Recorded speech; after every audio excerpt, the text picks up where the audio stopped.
Ok. Voilà. Bonsoir, mes chers amis. Je viens réagir suite aux propos très inconvenants, fortement décousus de vérité et volontiers provocateurs. Et puis, malheureusement mensonger de M. Franklin Nyamsi, africaniste, activiste des réseaux sociaux, établi en France.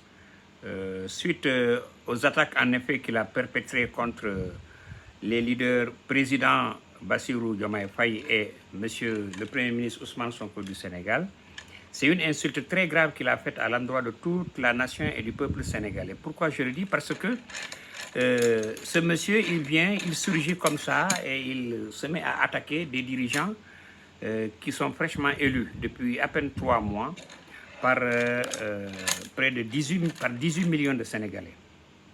Devrais-je rappeler à M. Franklin Nyamsi, établi en France, que lui, il est exilé politique certainement, qu'il ne peut pas se prévaloir d'avoir le mérite que ses leaders, M. Ousmane Sonko et M. Bassirou Diomaye Faye, ont eu. Il n'arrive même pas à la cheville à ces messieurs-là. Pourquoi je le dis? Je commencerai par là pour revenir aux arguments. Simplement parce que lui, M. Nyamsi, s'il avait le courage que ces gens-là ont eu, eux qui ont refusé l'exil, ils ont préféré se battre aux côtés du peuple, au prix de la prison, au prix de la privation, au prix de la liberté, jusqu'à ce que mort s'en suive s'il fallait. Lui, il n'a pas fait ça. Ils ont refusé l'exil, hein. Mais lui, il est exilé en France. Il est entre Bamako, Ouagadougou, Paris et tout ça, et c'est la cour douce.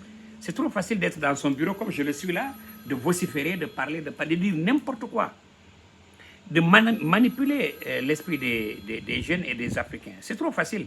Tu devais, pour pouvoir parler comme ça, doigter M. Ousmane Sonko et M. Bassirou Diomaye Faye, les élus du peuple sénégalais, au premier tour, des élections ultra transparentes, rien à voir avec ce qui se passe avec le RDPC au Cameroun. Là-bas, on connaît comment ça se passe.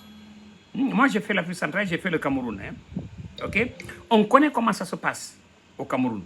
Mais si tu aurais eu le mérite, va d'abord, toi, te battre aux côtés du peuple camerounais, affronter les rigueurs des matraques, affronter les gaz lacrymogènes, te battre à leur côté, refuser de t'exiler et affronter les rigueurs de la prison de Newbel. Tu ne peux pas le faire. Eux, ils l'ont fait. Ils ont risqué leur vie. Ils étaient prêts à mourir pour leur peuple.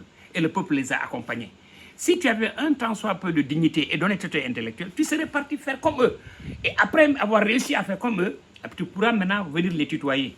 C'est ce que j'ai envie de dire d'emblée pour ces 3 premières minutes. Deuxièmement, le Sénégal est le pays, je dis bien, hein, depuis les années 70, de l'Afrique du Nord au Cap Blanc, donc dans l'Atlas marocain, jusqu'au Cap de Bonne-Espérance en Afrique du Sud, du Cap Vert où on se trouve au Sénégal, la pointe la plus extrême à l'ouest de l'Afrique, jusqu'au Cap Gardafoui en Éthiopie, le Sénégal a été le premier et le seul pays à instaurer la démocratie multipartiste, déjà en 1974 sous le président Léopold Sédar Senghor, avec 4 partis déjà.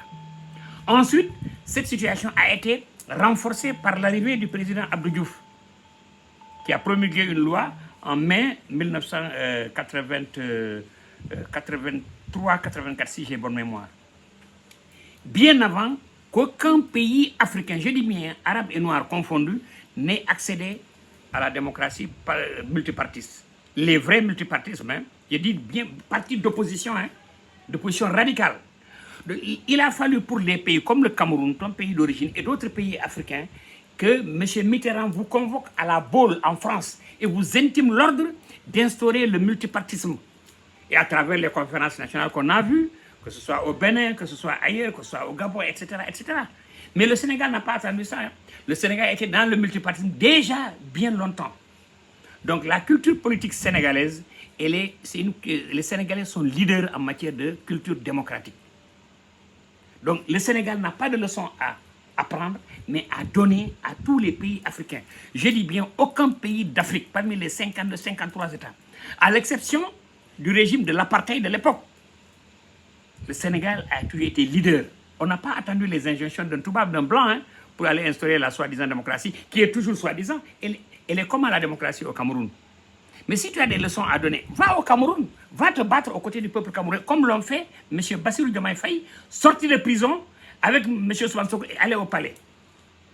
Voilà. Des élections dont aucune once de soupçon ne peut les entacher. Au point que le président sortant a reconnu et a félicité les entrants. C'est comme ça la culture sénégalaise. Maintenant, pour être cohérent avec toi, quand tu dis que les Diomaye Faye, les leaders du Sénégal sont des traîtres, ils ont trahi l'AES, mais est-ce que nous sommes membres de l'AES? Est-ce que le Sénégal est obligé d'être membre de l'AES? Les Sénégalais n'ont pas besoin d'être membre de l'AES. Pourquoi on serait membre de l'AES? On n'a pas les mêmes objectifs. Le Sénégal veut que les problèmes qu'il y a eu avec les pays qui ont fait que les pays de l'AES sont sortis, qu'ils soient réglés en famille, à l'africaine, sous l'arbre, à l'arbre.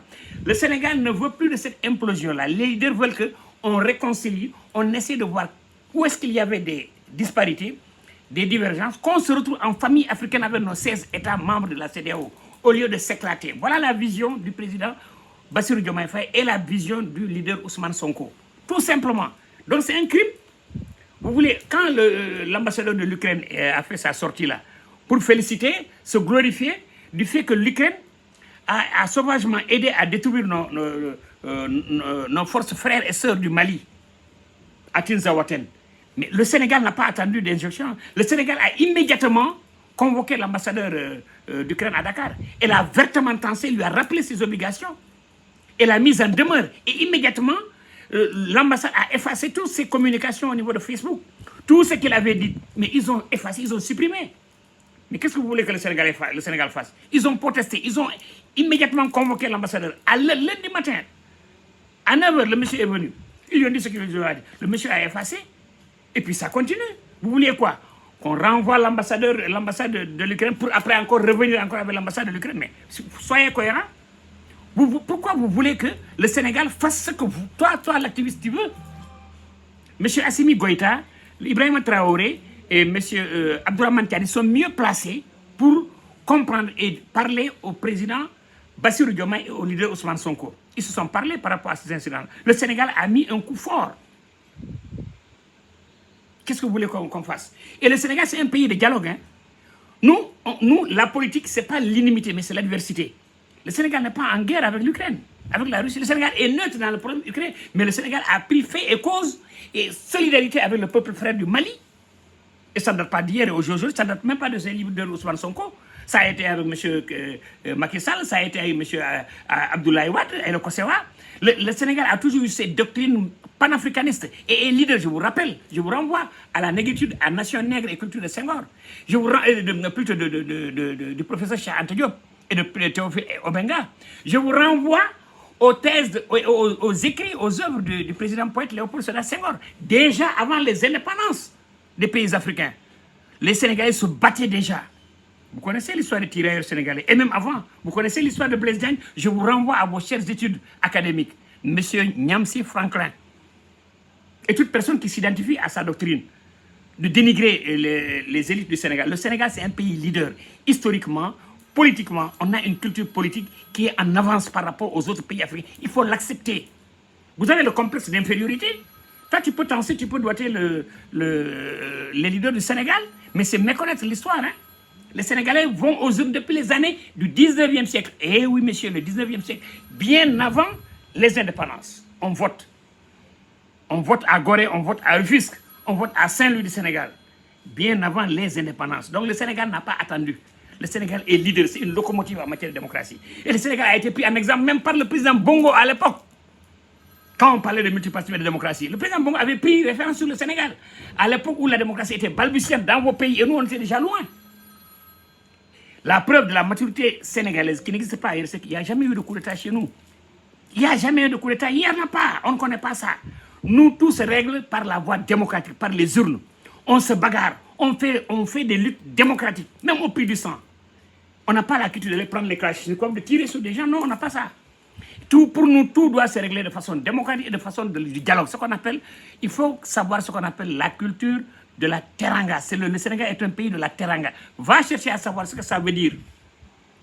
Étymologiquement, philosophiquement, littéralement et littérairement. Donc ça c'est un. Deuxièmement, Le Sénégal a réagi par rapport à ce qui s'est passé en Ukraine. Toi, tu veux maintenant qu'on chasse les Ukrainiens de chez nous. Pourquoi? Pourquoi? Le Sénégal a agi conformément aux règles internationales et a réitéré son appui et sa solidarité avec les peuples frères du Mali. Si tu étais cohérent dans ce que tu demandes là, mais voilà aujourd'hui que les pays de l'AES, le Mali, il a renvoyé l'ambassadeur de Suède à Bamako, n'est-ce pas? Pourquoi le Burkina n'a pas renvoyé l'ambassadeur de Suède? Pourquoi? Le Niger, je pense, a fait une action. Pourquoi ce que le Mali et le Niger ont fait? Pourquoi le président Ibrahim Traoré ne l'a pas fait? Parce que chaque pays a sa façon de régler les problèmes. Pourtant, ça n'empêche pas le président Ibrahim Traoré d'être solidaire avec les États du Mali et du Niger pour ce qui s'est passé. Mais ils n'ont pas eu les mêmes réactions, ils n'ont pas eu les mêmes façons de réagir face à ça. Et pourtant, ils sont tous membres de l'AES. Pourtant, ils sont tous membres de l'AES. Hein? Aujourd'hui, au Niger, il n'y a plus d'ambassadeur de France. Il n'y a pas. Pourquoi y a-t-il toujours une ambassade de France à Bamako et une ambassade de France à Ouagadougou? Pourquoi? Pourquoi? Pourquoi il y a ces chancelleries là-bas? Pourquoi ils n'ont pas fermé les ambassades de France à Bamako et à Ouagadougou? Parce que chacun de ces pays, quoi qu'il soit membre de l'AES, chacun a sa façon d'aborder les problèmes, les crises. Il faut avoir cette culture-là. Et au Sénégal, on ne nous dicte pas. Nous sommes panafricanistes bien avant. C'est écrit depuis longtemps. Je te renvoie aux études de Senghor, à ses écrits, aux luttes qu'on a menées depuis longtemps. Je te renvoie aux écrits du professeur Cheikh Anta Diop, aux hauts faits qui ont été ceux du Sénégal et des Sénégalais. Voilà, c'est ce que j'avais envie de te dire. Le président du PASTEF, Ousmane Sonko, et le président de la République, Diomaye Faye, ils ont une approche de dialogue entre les frères africains. Et nous sommes le seul pays à avoir, en Afrique de l'Ouest, érigé, dès qu'ils sont arrivés au pouvoir, avant même cette affaire de Tinzaouatane, ils ont mis ministère de l'intégration africaine et des affaires étrangères. C'est du jamais vu. Ils ont commencé par intégration africaine, affaires étrangères. Toi, tu vas donner une leçon de démocratie à cela. Quelle est la politique du Cameroun par rapport à ces pays-là? Quelle est la position du Cameroun par rapport à la France, par rapport à la Suisse et consorts? C'est toi qui vas venir parler des Sénégalais et pointer du doigt leur leader. Tu es trop petit pour le faire. Merci et je vous remercie pour votre attention.